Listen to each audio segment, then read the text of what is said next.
The call came on a Tuesday morning in March. I was hunched over my laptop in my cramped Chicago apartment, nursing my third cup of coffee and trying to make sense of quarterly reports, when my phone buzzed with an unknown number from Maine. "Is this David Chen?" The voice was gravelly, aged, with the distinctive accent of coastal New England. "Yes, this is David. Who's calling?" "Name's Harold Winters. I'm an attorney here in Millbrook, Maine. I'm calling about your grandfather, Thomas Chen." My grandfather. I hadn't spoken to him in over 5 years. It's not since the awkward Christmas dinner where he'd rambled about lights in the ocean and ships that shouldn't be there. My parents had written it off as early dementia, but something about his intensity that night had unsettled me. After that, our family's contact with him had dwindled to obligatory birthday cards. Is everything all right?" I asked, though the formal tone of the lawyer's voice already suggested the answer. "I'm sorry to inform you that your grandfather passed away 3 weeks ago. Natural causes, in his sleep. He was 89. The news hit me harder than I expected. Guilt washed over me as I realized I hadn't even known he was sick. We didn't know. No one contacted us. That's partly why I'm calling." Thomas was quite specific about his final wishes. He left instructions that no one was to be notified until after his affairs were settled. He was always a private man, kept to himself mostly. "I see." I set down my coffee, trying to process. What can I do for you, Mr. Winters?" "Well, that's the interesting part. Your grandfather left you something in his will. The lighthouse." "I'm sorry, what lighthouse?" "Beacon Point Light Station. It's been in your family for 3 generations. Your grandfather was the keeper there for over 40 years. According to his will, it now belongs to you, along with the keeper's house and about 2 acres of land on the point." I stared out my apartment window at the gray Chicago skyline, trying to wrap my head around this. "Mr. Winters, I don't know anything about lighthouses. I work in accounting. I live in a city. I understand this is unexpected, but your grandfather was quite insistent. The will states that if you decline the inheritance, the property is to be sold and the proceeds donated to charity. He seemed to think you might want to continue the family tradition." Family tradition. I barely knew what that meant when it came to my grandfather. He'd always been this distant figure, more myth than man in our family stories. My father had left Maine when he was 18 and never looked back, always saying there was nothing for him there but rocks and fog. How much time do I have to decide? Well, that's another peculiarity. The lighthouse is still operational. It's automated now, but it needs someone to maintain it. The Coast Guard has been handling things temporarily, but they need a permanent solution soon. There's also the matter of the keeper's quarters. Your grandfather lived there until the end. I found myself asking, what's the property worth?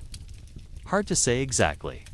Lighthouse properties are unique, but the land alone, being right on the coast, is probably worth several $100,000. The lighthouse itself is historically significant. Built in 1847, some of these old light stations have sold for over $1 million to private buyers who convert them. $1 million. That was more money than I'd ever dreamed of having. My accounting job barely covered my student loans and rent, but something nagged at me about the whole situation. "Mr. Winters, why me? I have cousins, other relatives. Why? Not my father." There was a pause on the other end. "Your grandfather was specific about that too. He said you were the only one who might understand. He left you a letter explaining his decision. I can mail it to you, or ... or. Well, I could give it to you in person if you decide to come see the property. Might be worth a trip, even if you decide to sell. You should see what you're inheriting." I looked around my dingy apartment, at the stack of bills on my kitchen counter, at the job that was slowly crushing my soul. What did I have to lose? "All right, Mr. Winters, I'll come take a look." 3 days later, I was driving a rental car up the Maine coast on Route 1, watching the landscape grow increasingly rugged and remote. The GPS guided me off the main highway onto smaller and smaller roads until I was following a narrow, winding path through dense pine forests. The smell of salt air grew stronger with each mile.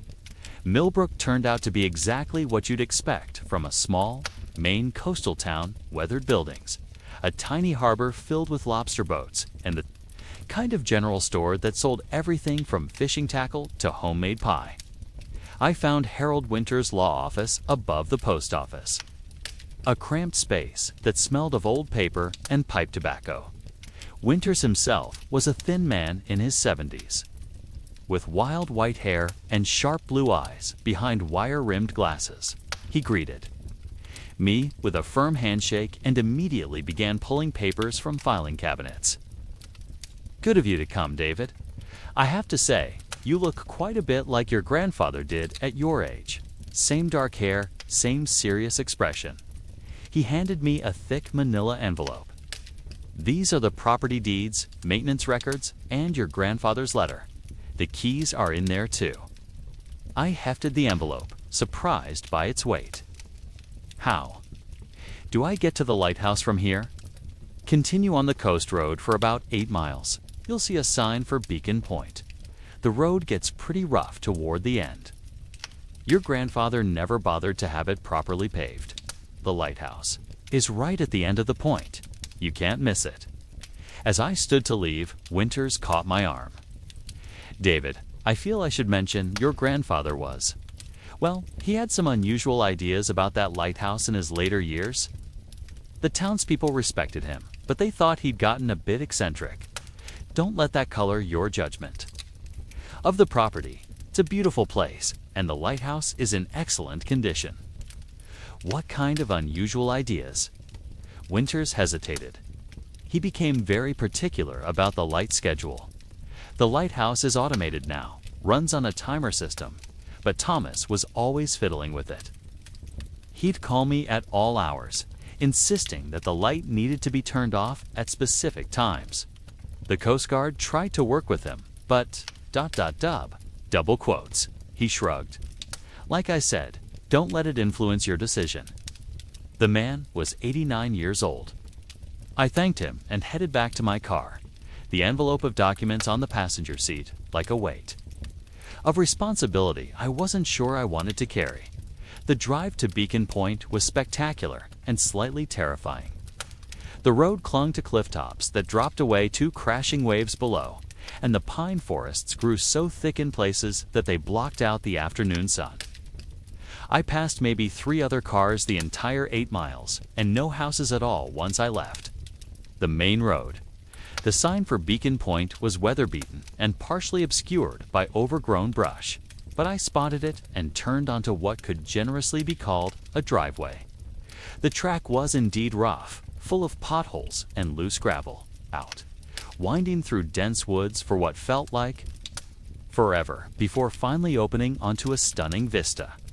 The lighthouse stood at the very tip of a rocky promontory, its white towers stark against the gray March sky. It was taller than I'd expected, maybe 60 feet high, with a red roof on the lantern room at the top. Next to it sat a modest 2-story house, painted white with green shutters connected to the lighthouse by a covered walkway. I parked next to the house and stepped out into the wind. The sound of waves crashing against the rocks below was constant and powerful, punctuated by the cries of seabirds circling overhead. The air was cold and clean, carrying the sharp scent of salt and seaweed. The house key fit easily into the front door lock, but the door itself was swollen with moisture and required a good shove to open. I stepped into what had been my grandfather's home for 4 decades, and was immediately struck by how well preserved everything was. The rooms were clean and tidy, as if he'd just stepped out for a walk. The front room was simple but comfortable, with a wood-burning stove, a worn leather armchair, and walls lined with maritime charts and photographs of ships. A large window looked out toward the ocean, offering a view that stretched to the horizon. I could see why someone might want to live here, despite the isolation. I made my way through the house, taking inventory. The kitchen was small but functional, with modern appliances that looked recently installed. The upstairs held 2 bedrooms, one of which had clearly been my grandfather's. The bed was neatly made, and personal items were arranged on the dresser. The other bedroom was set up as an office, with a desk, filing cabinets, and shelves lined with books about navigation, weather, and lighthouse maintenance. It was in the office that I found the logbooks. They were lined up on one shelf, labeled by year. Going back to 1982, I pulled out the most recent one and flipped it open. My grandfather's handwriting was cramped but legible, documenting daily weather conditions, ship sightings, and maintenance tasks. But as I read through the entries, I began to notice odd patterns. March 15th, light extinguished, 11:47 p.m. Restored. 3:23 a.m. No incidents. March 22nd, light extinguished, 11:15 p.m. Restored for 45 a.m. Fog bank, cleared by dawn. April 3rd, light extinguished, 10:58 p.m. Restored to 17 a.m. They were close tonight. They were close tonight. I flipped back through more pages, finding similar entries scattered throughout. Sometimes the light would be turned off for just a few minutes, other times for hours. And always, there were these cryptic notes about incidents, or they, or thee. I was so absorbed in reading that I almost missed the sound of a vehicle pulling up outside. Through the office window, I saw a white pickup truck with official markings. A man in a Coast Guard uniform was getting out. I went downstairs and opened the front door as he approached. He was middle-aged, with graying hair and the weathered face of someone who spent his life near the ocean. "You must be David Chen," he said, extending his hand. "I'm Chief Petty Officer Marcus Webb, Coast Guard, Station Millbrook. I was hoping you'd show up soon. Nice to meet you. I'm still trying to figure out what I've inherited here." Webb's expression was serious. "Your grandfather was a good man, and he took care of this light for a long time. But I'll be honest with you, we had some concerns about his management of the equipment in his final years." "What kind of concerns?" "The light was being turned off irregularly, sometimes for hours at a time. We'd get calls from ships reporting that Beacon Point was dark when it should have been operational. When we'd come check, your grandfather would have some explanation about maintenance or weather conditions, but ... double quotes. He shrugged. The equipment logs didn't always match his story. I thought about the logbook entries I'd just been reading. Did you ever figure out what was really happening? Not exactly. The lighthouse is automated now, has been since the late 90s. The light runs on a timer system and GPS coordinates. It should turn on at sunset and off at sunrise automatically. But somehow, your grandfather had figured out how to override the system. He'd installed his own manual controls. Webb walked toward the lighthouse, and I followed. The base of the tower was accessible through a heavy wooden door, which he unlocked with a key from his ring. "We've been maintaining the light since your grandfather passed, but we need to get this sorted out. If you're planning to keep the property, you'll need to take responsibility for proper operation. If you're going to sell, we need to know so. We can make other arrangements." Inside the lighthouse, a spiral staircase wound up through the center of the tower. Webb started climbing, and I followed, my legs burning by the time we reached the top. The lantern room was a small, circular space, surrounded by the massive Fresnel lens that focused the lighthouse beam.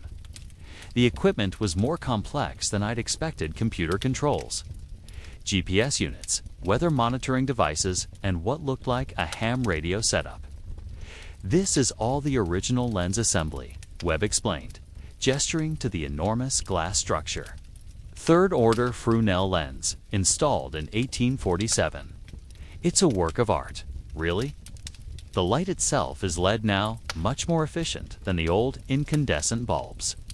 He showed me the control panel, which looked like something from a spacecraft.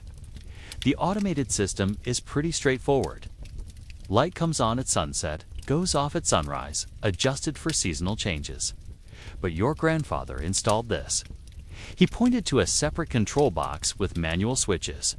He could override the automatic system any time he wanted. Did he ever explain why he needed to do that? Webb's expression grew uncomfortable. He had theories about shipping patterns, weather conditions, things like that. Said there were times when the light did more harm than good. Honestly, toward the end, I think the isolation got to him. Happens to lighthouse keepers sometimes. I nodded, but I was thinking about those logbook entries. The careful documentation of when the light was turned off and on didn't sound like the random actions of someone losing his grip on reality. After Webb left, I spent the rest of the afternoon exploring the property. The lighthouse sat on about 2 acres of rocky ground at the very tip of the point, with the ocean on 3 sides. A path led down to a small beach where waves crashed against granite boulders. The isolation was complete. I couldn't see another building in any direction as evening approached. I decided to stay the night. I found sheets and towels in the house, and there was plenty of canned food in the pantry. I built a fire in the wood stove and settled into my grandfather's armchair with his letter, which I'd been putting off reading. The envelope was thick, containing several pages of handwritten text. My grandfather's handwriting was shaky but clear. David, if you're reading this, I'm gone, and you're probably wondering why I left you this place. The truth is, you're the only one in the family who might understand what I'm about to tell you. I remember that Christmas dinner when you were in college. How you listened when I tried to explain about the lights in the water. Everyone else thought I was losing my mind, but you were paying attention. I've been the keeper of Beacon Point Light for 43 years. In all that time, I've learned things about this place that aren't in any Coast Guard manual or navigation chart. There are patterns in the ocean here. David, things that most people can't see or won't believe. The lighthouse isn't just a navigation aid. It's a beacon, yes, but not just for the ships we want to guide safely to shore. There are other things. In these waters, things that are drawn to the light. And sometimes, for the safety of everyone involved, that light needs to be turned off. I know how this sounds. I know what people in town think about the crazy old lighthouse keeper who talks to himself and shuts off the light at random times. But it's not random, David. There's a pattern, and I've spent decades learning to recognize it. Check the logbooks. Check the weather data. Check the shipping records from the Coast Guard station. You'll see what I mean if you know how to look. The house is yours, and so is the responsibility that comes with it. You don't have to accept it. You can sell the property and walk away. But if you decide to stay, if you decide to be the keeper, then you need to understand what that really means. Watch the water. David, watch for the lights beneath the waves, and when you see them, turn off the beacon, no matter what the coast. Guard says, no matter what the shipping companies demand, you turn off that light and you keep it off until they're gone. I hope you'll understand someday why I chose you for this. You have the family gift, the ability to see things others can't. Your father had it too, but he ran from it. I hope you're braver than he was. The manual override controls are hidden behind the false panel in the radio cabinet. The combination is your birth year. All my documentation is in the locked filing cabinet in the office. Same combination. Be careful. David. And remember, the light is not always a blessing. Your grandfather, Thomas Chune, read the letter twice, then sat staring into the fire. Outside, I could hear the automated lighthouse beginning its nightly cycle, the powerful beams sweeping across the dark ocean every 10 seconds. The sound was hypnotic, a low electric hum punctuated by the mechanical rotation of the lens assembly. I was exhausted from the long day, but sleep felt impossible. My grandfather's words kept echoing in my mind, things that are drawn to the light and lights beneath the waves. It sounded like the ravings of an isolated old man. But something about the careful documentation in those logbooks suggested otherwise. I decided to check the filing cabinet he'd mentioned.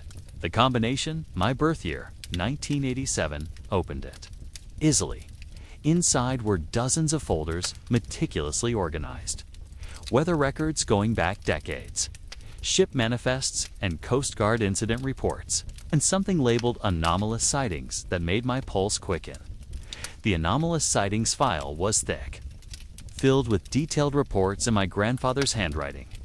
Each entry was dated and included weather conditions, moon phase, and ocean state. But the descriptions were unlike anything I'd expected. November 15, 1998. Lights observed moving in formation beneath surface. Approximately 200 yards northeast of point. Counted at least 12 distinct sources, blue-white in color, moving at estimated 15 knots in figure-8 pattern. Light extinguished 11:45 p.m. Lights departed to southeast at 2:17 a.m. March 22, 2003. Single large light source directly below lighthouse beam. Light pulsed in regular interval approximately every 8 seconds. Appeared to be responding to lighthouse rotation. Beacon extinguished immediately.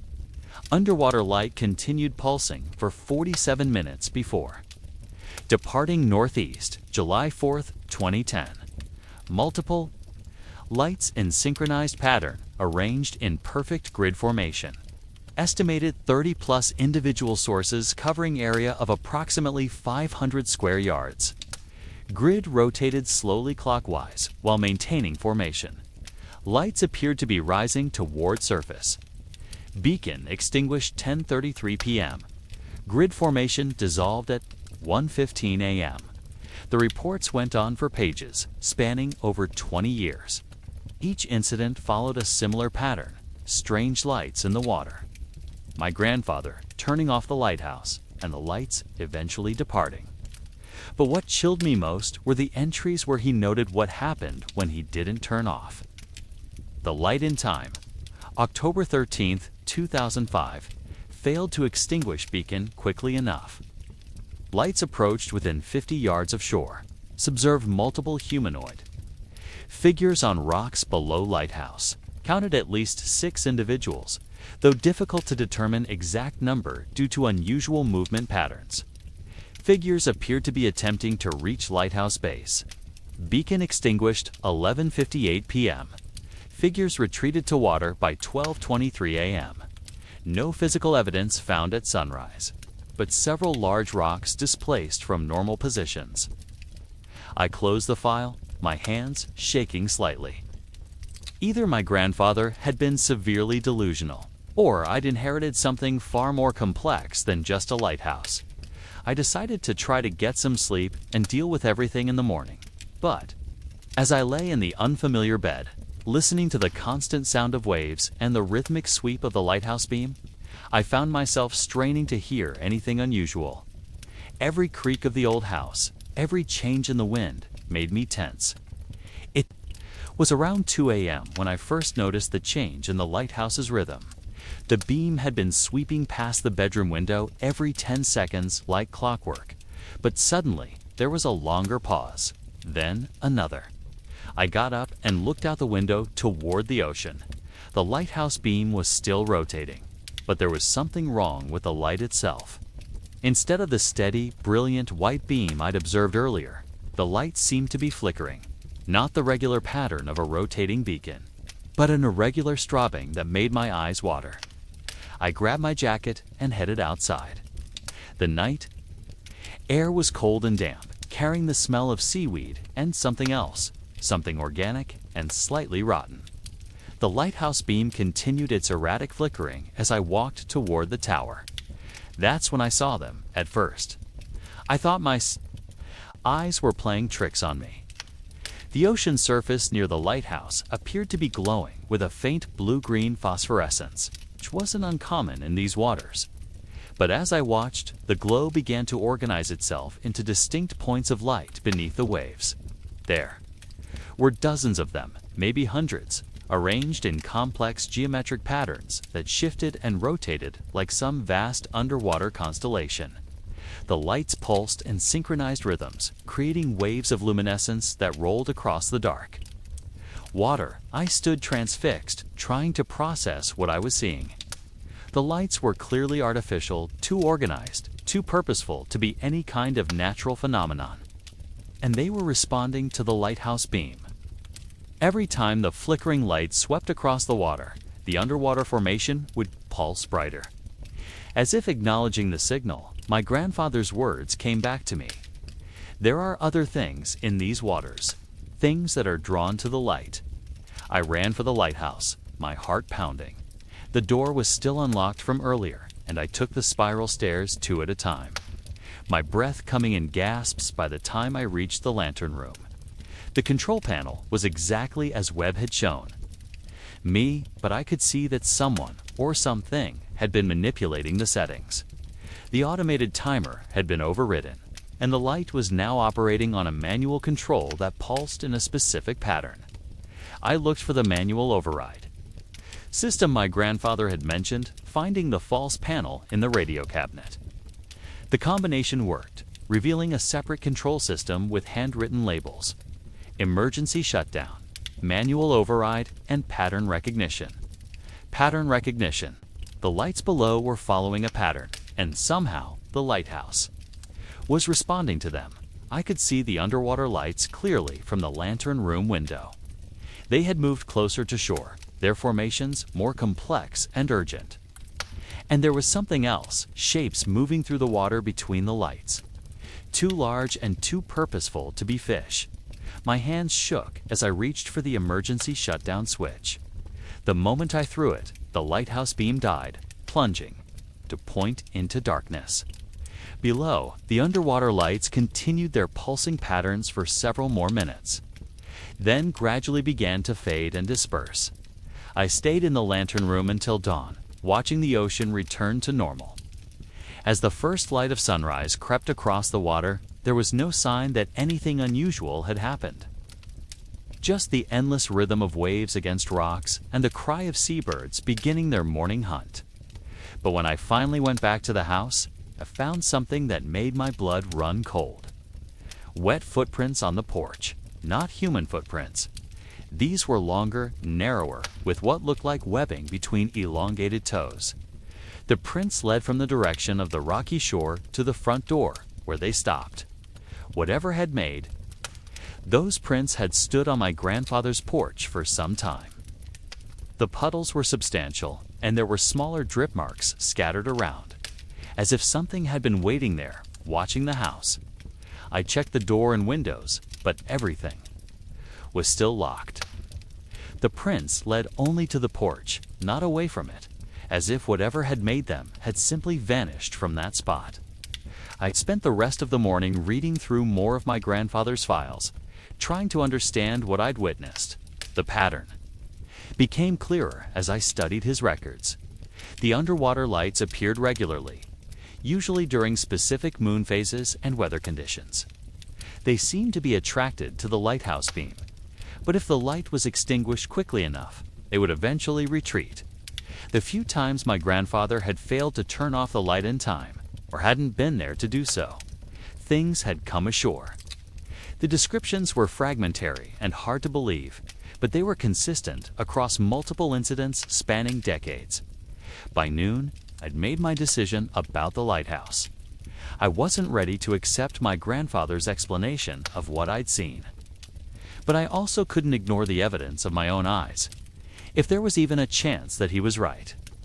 I couldn't risk selling the property to someone who didn't understand the responsibility that came with it. I called Harold Winters and told him I was keeping the lighthouse. Then I called my supervisor in Chicago and gave my 2 weeks' notice. I had enough savings to last a few months while I figured out what to do next. Over the following weeks, I settled into a routine at Beacon Point.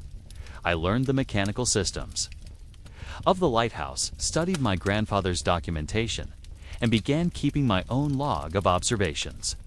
Most nights were quiet, with the automated light system functioning normally. But about once a week, usually when the moon was dark or nearly so, the underwater lights would appear. I developed a system for monitoring them. My grandfather had installed several cameras around the property, and I upgraded them with night vision capabilities. I also set up motion sensors on the beach and around the lighthouse base. When the lights appeared, I would shut down the beacon immediately and document everything I could observe. The patterns became clearer with time. The lights always appeared in organized formations, sometimes grids, sometimes spirals, sometimes complex geometric shapes that hurt to look at directly. They would pulse in synchronized rhythms, and the formations would rotate and shift as if controlled by some vast intelligence. More disturbing were the shapes I began to see moving between the lights. At first, I thought they might be whales or other large marine animals, but their movements were too purposeful, too coordinated. They seemed to be working together, following the light patterns like some kind of underwater choreography. And sometimes, when I was too slow to turn off the lighthouse, things would come to the surface.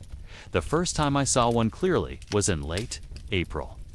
I'd been monitoring a particularly active formation of lights when I noticed movement on the rocks below the lighthouse. Through the night vision camera, I could see a figure climbing up from the water onto the granite ledges. It was roughly humanoid in shape, but wrong in every detail. Too tall, too thin, with limbs that bent in ways that shouldn't be possible. Its skin appeared to be smooth and dark, almost like wet rubber, and it moved with a fluid grace that was both beautiful and terrifying. The figure stood on the rocks for several minutes, its head tilted up toward the lighthouse beam.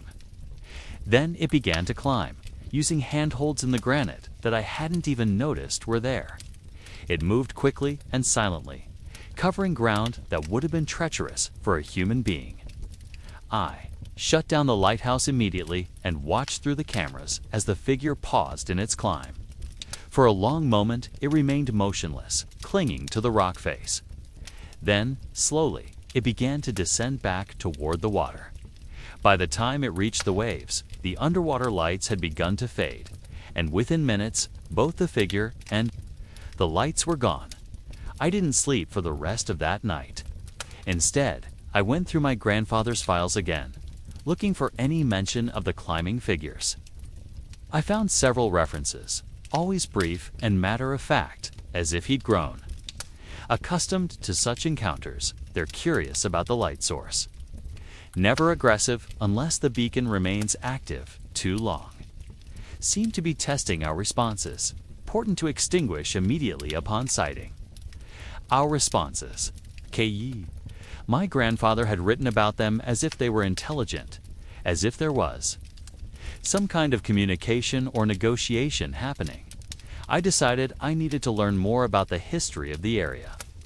I drove into Millbrook and spent a day at the small local library, researching everything I could find about Beacon Point and the surrounding waters. What I found was disturbing. Ship disappearances in the area went back to the earliest colonial records. Native American tribes had avoided this stretch of coast, calling it the Watching Waters in their oral histories. And there were persistent stories among local fishermen about strange lights and sea people that supposedly lived in the deep waters off the point. Most telling were the lighthouse keeper records. Beacon Point had a history of keepers who either disappeared or left suddenly, often after reporting equipment malfunctions or unusual sightings. My grandfather had been the longest-serving keeper in the lighthouse's history, and the record suggested he'd been the first to develop a system for managing the anomalous incidents. The librarian, an elderly woman named Mrs. Henley, was helpful but grew noticeably uncomfortable when I mentioned Beacon Point specifically. "Your grandfather was a good man," she said, "but that place has always been ... difficult. The town learned to leave him alone, to handle things his way. It seemed to work out for everyone." "What do you mean, it worked out?" She glanced around the empty library, then leaned closer. "Before your grandfather figured out his system, we used to lose boats, fishing vessels, pleasure craft, even a coast. Guard cutter back in the 70s. Ships would be fine one day, then just ... gone. No distress calls, no wreckage, nothing. I felt a chill, and that stopped when my grandfather took over. Mostly, yes. Oh, we still get the occasional yacht that doesn't know the area, but the local boats learn to avoid the point during certain conditions. And your grandfather seemed to know when those conditions were present. That evening, I found a file in my grandfather's records labeled Ship Incidents Prevented. It contained dozens of entries where he documented turning off the lighthouse to prevent disasters. Radio intercepts from vessels that had reported strange lights in the water. Coast Guard calls about ships that had gone off course toward the point. Emergency beacon activations that had stopped as soon as the lighthouse was extinguished. My grandfather hadn't just been protecting the lighthouse from whatever was in the water. He'd been protecting the ships from something that used the lighthouse beam to lure them into danger. The full horror of my inheritance was beginning to sink in. I wasn't just the keeper of a lighthouse. I was the guardian of some kind of ancient territorial boundary. And if I failed in that responsibility, people would die. The test came sooner than I expected. It was a foggy night in early May when I received a radio call from the Coast Guard. A pleasure yacht had broken down about 5 miles southeast of the point and was drifting toward shore. They were requesting that I maintain the lighthouse beam to help guide their rescue boat to the vessel. I was monitoring the waters through my cameras when the call came in. The underwater lights had been active for about an hour, arranged in one of their complex spiral formations. I'd already shut down the lighthouse beam, and the lights were showing signs of beginning to disperse. Beacon Point. This is Coast Guard Station Millbrook. The radio crackled. We need you to activate your beacon immediately. We have a vessel in distress in your vicinity. I stared at the radio, my mouth dry. The protocol was clear. Lighthouse. Keepers were required to cooperate with all Coast Guard rescue operations, but the underwater lights were still active, and I could see shapes moving between them, larger than usual and more agitated. Coast Guard, this is Beacon Point. I'm having technical difficulties with the light system. Can you provide the vessel's exact coordinates? Beacon Point, we need that light operational now. The yacht is taking on water, and our rescue boat is having trouble locating them in the fog. Through my cameras, I could see the underwater formation, beginning to reorganize itself. The spiral pattern was collapsing into a tight cluster directly below the lighthouse. Whatever was down there was preparing for something. I made a decision that I knew I might regret for the rest of my life. Coast Guard, my light system is completely down. I cannot activate the beacon at this time. The radio was silent for a long moment, then. Beacon Point, are you refusing to activate your navigation aid? A Coast Guard. I have a complete electrical failure. The light is not operational. It was a lie that could cost me the lighthouse, criminal charges, and possibly the lives of the people on that yacht. But I was looking at something in the water that defied explanation. And my grandfather's warnings echoed in my mind. The Coast Guard rescue took 3 hours.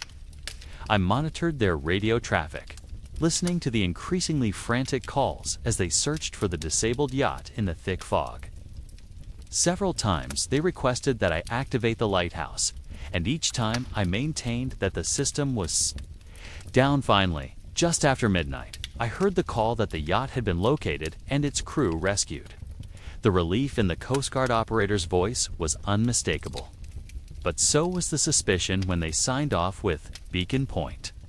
We'll be sending a technical team to inspect your light system tomorrow morning. I spent the rest of the night preparing for that inspection. I had to create evidence of an electrical failure that would explain why the lighthouse couldn't be activated. It meant damaging some expensive equipment.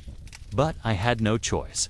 By the time the Coast Guard technicians arrived the next morning, I had created a convincing story about a power surge that had fried several critical components. They spent hours checking the systems, and while they were clearly suspicious about the timing, they couldn't prove that the failure hadn't been genuine. These old systems can be unpredictable, the lead technician admitted as they prepared to leave. We'll have replacement parts shipped up from Boston. Should have you operational again within a week. A week. That would give me time to figure out how to handle future emergencies. But I was beginning to realize that this wasn't a problem I could solve alone. That afternoon, I drove into town and sought out the oldest fisherman I could find. If the local maritime community had learned to avoid the point during certain conditions, they might be willing to share their knowledge with the new lighthouse keeper. I found what I was looking for at Murphy's Bait and Tackle, a weathered shack. Near the harbor where the old-timers gathered to swap stories and complain about the weather. The owner, a grizzled man named Frank Murphy, greeted me with curious recognition. "You're Tom Chen's grandson," he said. It wasn't a question. "You inherited the point." "That's right. I'm trying to learn about the area, understand the local conditions." Murphy and the other men in the shop exchanged glances. One of them, a man with arms covered in nautical tattoos, spoke up. "Your grandfather was a good keeper, kept the waters safe for 40 years. Safe from what?" Another long pause. Then Murphy sighed and gestured for me to follow him to the back of the shop, away from the other customers. "Look, son, I don't know what your grandfather told you about that place, but there are things in these waters that most people don't want to believe in. Your grandfather understood that. He knew when to turn off that light. The Coast Guard doesn't see it that way." Murphy snorted. "The Coast Guard thinks they understand everything because they have charts and computers. But they don't fish these waters every day. They don't know the signs." "What signs?" "Water temperature drops, fish behavior changes, and the phosphorescence when you see those blue-green lights in the water organized like they're not natural. That's when you stay away from the point." I felt a surge of validation. These men had seen the same things I'd been observing. "Have you ever seen anything else besides the lights?" Murphy's expression grew grim. "Oh, once. I was young, maybe 25, and I didn't listen to my father's warnings about the point. Went out on a night when the lights were active. Thought I could catch some of those big cod that feed near the rocks." He was quiet for a moment, staring out toward the harbor. "I saw things in the water that night, swimming around my boat, close, enough to touch. They looked ... almost human, but wrong. Like someone had tried to make a person out of clay and got the proportions all wrong." "What did you do?" "Cut my engine, doused my lights, and drifted until they lost interest. Took me 6 hours to get back to shore. I never fished near the point again, and I made sure my sons knew to stay away too." He looked at me intently.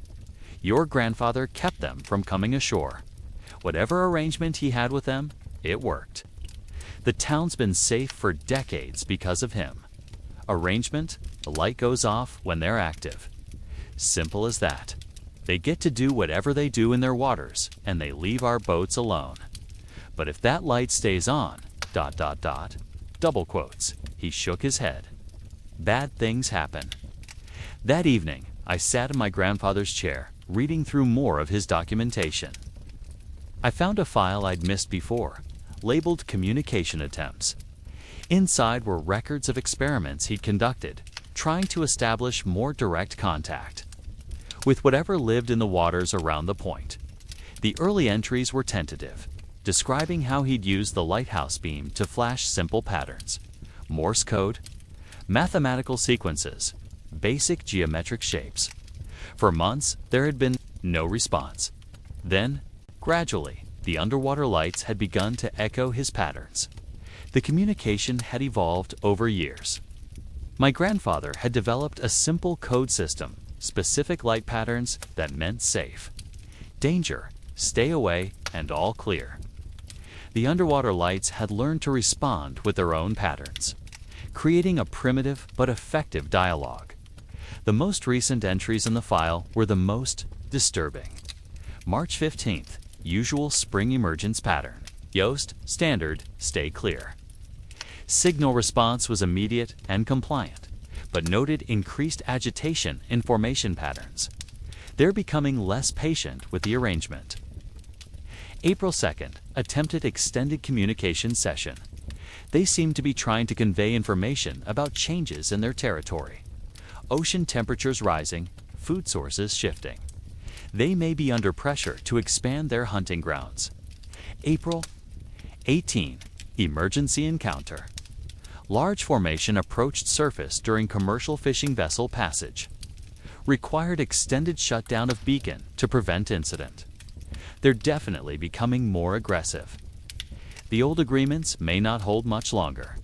The old agreements my grandfather had written as if there were actual treaties or negotiations involved. But his final entry was the most chilling. May 1st, they've been testing the boundaries more frequently. Coming closer to shore, staying longer near the surface. I think they're evaluating whether I'm still capable of maintaining the arrangement. When I'm gone, the new keeper will need to establish their own relationship with them. I pray David will understand what needs to be done. I was beginning to understand. The underwater lights weren't just random phenomena. They were intelligence, possibly even a civilization. And my grandfather had spent 40 years serving as a kind of ambassador between their world and ours. The Coast Guard technicians returned. The following week with replacement parts for the lighthouse. I watched nervously as they installed new control systems, hoping they wouldn't notice the manual override equipment my grandfather had installed. Fortunately, they seemed focused only on restoring the automated functions. Should be good as new, the lead technician said as they tested. The light will come on automatically at sunset tonight. I nodded and thanked them, knowing that I might have to override the system again soon. The weather forecast called for fog and new moon conditions, exactly the circumstances that prompt to live Silim, live last, long-lasting color. I nodded and thanked them, my might, and thanked them. No, we not in pews, not in my syllab. My liveseller.cov, my list of Silim. LAC, my live, my Silin live, my elic, my lights away, my mid, by my lie. It gets up by notice a riot, get gao cad, pi unlie, to get a bat by be guy pagai, it's our kegri by itis clubs, cooks it up in sippy psyche to we die, they it's did it to bleak eyes to the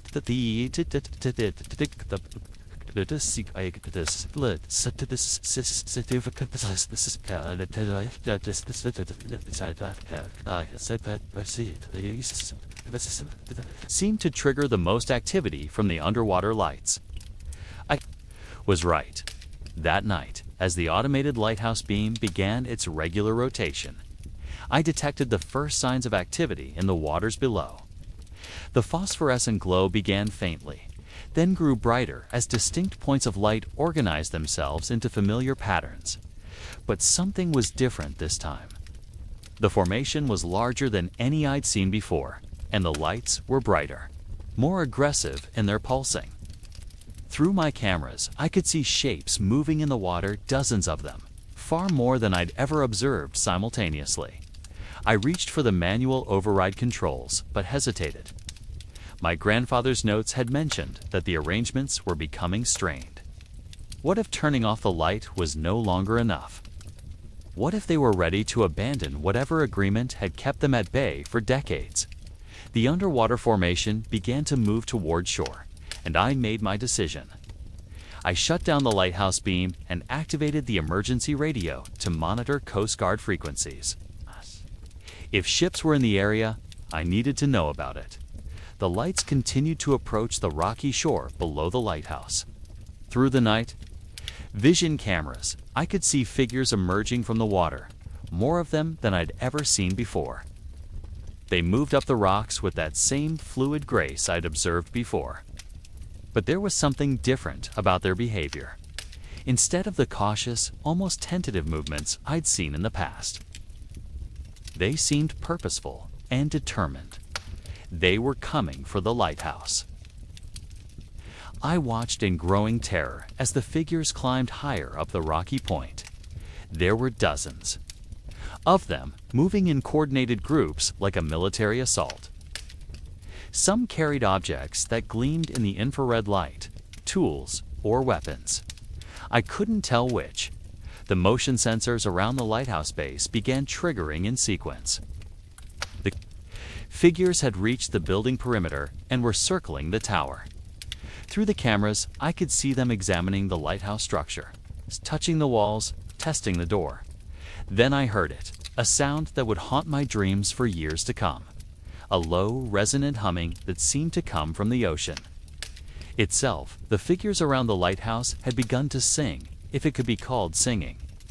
The sound was alien and beautiful and utterly terrifying, like whale song mixed with something that might have been human voices. The humming grew louder, and I realized they were calling to me. This wasn't a random emergence or a territorial display. They wanted communication. I grabbed the emergency flashlight from the lighthouse controls and went to the lantern room window. Below, dozens of figures stood on the rocks and around the lighthouse base, their faces turned upward toward the light. In the infrared glow, I could see that they were indeed humanoid, but adapted for an aquatic environment. Their skin was smooth and dark, their limbs elongated, their eyes large and reflective. They were waiting. I tried to remember my grandfather's communication system. Simple light patterns on and off sequences that conveyed basic meanings. I began with what his notes had indicated was the safe signal, 3 short flashes, followed by a pause, then 3 more. The response was immediate. The humming stopped, and the figures below began to emit their own light patterns. Bioluminescent patches on their skin pulsed in coordinated sequences, creating a visual language that was both beautiful and incomprehensible. For the next hour, I attempted to communicate using my grandfather's simple code system, but it quickly became clear that they were trying to convey something far more complex than the basic signals he'd established. Their light patterns were intricate, mathematical, almost like a combination of music and geometry made visible. Gradually, I began to understand fragments of their message. They were showing me images, patterns that represented the coastline, the ocean depths, the movement of ships. And running through it all was a sense of urgency, of change, of time running out.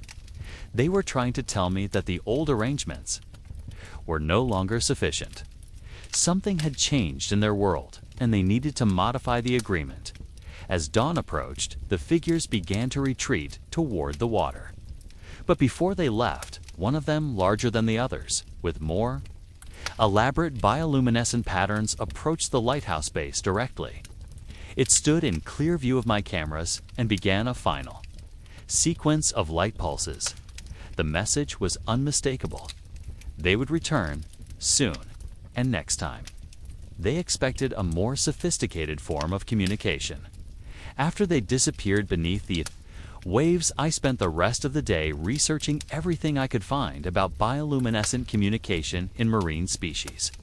If I was going to serve as the new ambassador between worlds, I needed to understand their language. I also began making preparations for their return. I installed additional cameras with better resolution, set up equipment to record and analyze their light patterns, and began experimenting with programmable LED arrays that could replicate their complex signals. Most importantly, I started documenting everything for whoever might inherit this responsibility after me. If my grandfather's experience was any guide, the arrangement with the sea dwellers would need to evolve with each new keeper. The next encounter came a week later, and it was clear that they had been preparing as well. The formation that emerged from the depths was unlike anything in my grandfather's records, organized into precise geometric shapes that conveyed complex information through their positioning and movement. Using the LED arrays I'd set up, I began to respond to their signals. The communication was slow and frustrating, like trying to learn a language that combined mathematics, music, and visual art. But gradually, patterns began to emerge. They were showing me their world, vast underwater cities, deep ocean territories, populations that numbered in the millions. And they were showing me the changes that threatened them: rising water temperatures, acidification, pollution, and the increasing encroachment of human activities into their domain. The lighthouse had been more than just a navigation aid too. Them, it had been a symbol of the boundary between their world and ours, and the agreement that kept those worlds in balance. But the boundaries were shifting, and new agreements were needed. Over the following months, I learned to communicate with them in their complex visual language. They taught me about ocean currents and weather patterns that weren't in any human meteorological database. They showed me underwater topography that revealed why certain areas were dangerous to ships, not because of rocks or reefs, but because of their own territorial boundaries. In exchange, I provided them with information about human shipping schedules, naval exercises, and offshore construction projects. We developed a system for coordinating safe passage through their waters, ensuring that ships could navigate safely while respecting their territorial claims. The arrangement worked, but it required constant vigilance. I found myself functioning as both lighthouse keeper and diplomat, mediating between two species that most people didn't even know coexisted. The Coast Guard still suspected that something unusual was happening at Beacon Point, but they couldn't prove anything. As long as the lighthouse operated normally most of the time and ship traffic in the area remained safe, they seemed willing to let sleeping dogs lie. But the isolation was taking its toll. I'd been living alone at the lighthouse for 8 months, with only the sea dwellers for company. The few friends I'd made in Millbrook knew better than to ask too many questions about my work. But I could see the concern in their eyes. I was becoming like my grandfather, the eccentric lighthouse keeper who talked to himself and had strange theories about the ocean. The crisis came in late winter, during one of the worst storms in decades. A container ship had lost power and was drifting toward the rocks near Beacon Point. The Coast Guard had launched a rescue operation, but the storm made it impossible for their boats to reach the vessel. The ship was carrying a cargo of chemicals that would devastate the marine ecosystem if it broke up on the rocks. Worse, it was drifting directly through the heart of the Sea Dwellers' territory during one of their most important seasonal gatherings. I watched through my instruments as the underwater city came alive with activity. Thousands of lights pulsed in complex patterns, and I could see massive shapes moving through the depths, creatures far larger than the humanoid figures I'd been communicating with. The ship's distress calls were becoming more desperate. The crew was preparing to abandon the vessel, but the lifeboats would never survive the storm. And if the ship broke up on the rocks, the chemical spill would poison the waters for miles around. I made a decision that went against every protocol I'd been taught. I activated the lighthouse beam at full power and began signaling to the Sea Dwellers, using the most urgent patterns they'd taught me. Was asking them to help save the ship. The response was immediate and overwhelming. Water around the drifting container ship began to glow with bioluminescent activity. Through the storm, I could see shapes moving beneath the vessel, massive forms that dwarfed even the largest whales. What happened next defied every law of physics I thought I understood. The ship, which had been drifting helplessly toward the rocks, suddenly began to move away from shore, not turning or rotating, but sliding laterally through the water as if pushed by an invisible force. The Coast Guard radio traffic was frantic. Container vessel North Star, are you under power? Repeat, are you under power? Negative, Coast Guard. We have no engine power, but we're moving away from the rocks. We don't understand what's happening.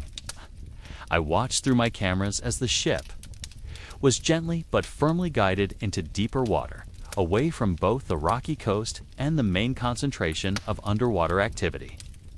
The sea dwellers were using their own abilities to prevent a disaster that would have affected both species. Once the ship was in safe water, the Coast Guard was able to reach it with their rescue boats. The crew was evacuated safely, and the vessel was eventually towed to port without incident. The chemical cargo remained secure, and the marine ecosystem was protected. But I knew there would be consequences for what I'd done, using the lighthouse. To coordinate with the sea dwellers was a violation of every regulation and protocol governing lighthouse operations. If anyone discovered what had really happened, I would lose the lighthouse, face criminal charges, and probably end up in a psychiatric facility. The investigation began within days. Coast Guard officials, maritime safety inspectors, and representatives from the shipping company all wanted to know how a powerless vessel had moved against the wind and current. The ship's GPS data showed a movement pattern that was impossible to explain using conventional physics. I maintained that I had simply operated the lighthouse normally, providing navigation assistance during the storm. The unusual movement of the ship, I claimed, must have been due to underwater currents or other natural phenomena that I wasn't qualified to explain. The officials were suspicious, but had no evidence of wrongdoing. The lighthouse logs showed normal operation. The ship had been saved, and no environmental damage had occurred. Eventually, the incident was attributed to unusual oceanographic conditions and filed away as an unsolved mystery. But the sea dwellers knew what I had done. In their next communication session, they expressed something that I interpreted as gratitude. The patterns they showed me were warmer, more welcoming than before. I had proven that the new agreements could work, that cooperation between our species was possible. They also showed me something else. Images of other coastal areas around the world where similar arrangements existed. I wasn't the only human maintaining diplomatic relations with aquatic intelligences. There was a network of lighthouse keepers, harbor masters, and coastal observers who served as intermediaries between the surface world and the depths. My grandfather had been part of that network, and now I was too. As I write this, I've been the keeper of Beacon Point Light for 2 years. The lighthouse operates normally most of the time, guiding ships safely past the rocky coast. But several times each month, when conditions are right, I turn off the automated systems and engage in more complex communications with the beings who share these waters. The arrangement continues to evolve. The sea dwellers have taught me about weather patterns and ocean conditions that help me predict dangerous situations before they develop. In return, I provide them with advance warning of human activities that might affect their territory. We've prevented 3 major shipping disasters, coordinated the safe passage of migrating whales through busy shipping lanes, and developed protocols for managing offshore construction projects without disrupting underwater habitats. The isolation is still difficult, but I found purpose in this strange dual existence. I'm no longer just an accountant who inherited a lighthouse. I'm a guardian of the boundary between 2 worlds, maintaining a balance that has existed for generations. Sometimes, I wonder what would happen if the truth about places like Beacon Point became public knowledge. Would humanity be ready to accept that we share the planet with other intelligent species? Or would fear and misunderstanding lead to conflict and disaster? For now, the secret is safe. The network of keepers continues its quiet work, and the ancient agreements hold. But change is coming. I can see it in the increasing complexity of the sea dwellers' communications. In their growing concern about human impacts on the ocean environment, the next generation of keepers will face challenges that my grandfather never imagined. Climate change, deep sea mining, and expanding maritime traffic are all putting pressure on the delicate balance we've maintained. But there's hope too. The sea dwellers are remarkably adaptable, and their willingness to work with humans suggests that peaceful coexistence is possible. If we can learn to listen to what they're trying to tell us, we might find solutions to problems that affect both our species. The lighthouse beam sweeps across the dark water every 10 seconds, just as it has for over a century. To passing ships, it's simply a navigation aid, marking the dangerous rocks of Beacon Point. But to those who know how to look, it's something more, a symbol of the ongoing dialogue between two civilizations and a beacon of hope for the future of both. Tonight, the sea dwellers are active again, can see their lights gathering in the depths, organizing into the complex patterns that have become as familiar to me as any human language. They have something new to show me, something important about changes in the deep ocean that could affect coastal communities around the world. I turn off the automated lighthouse system and begin to respond to their signals, taking my place in a conversation that began long before I was born and will continue long after I'm gone. This is my inheritance, my responsibility, and my privilege. The light goes out and the real communication begins.